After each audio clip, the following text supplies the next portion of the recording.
ఆ తర్వాత ఒక మంత్రం ఉంటుంది, అది చదువుతూ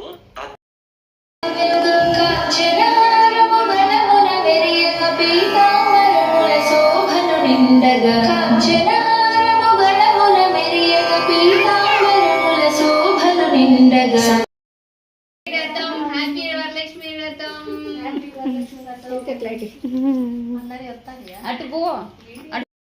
విజయను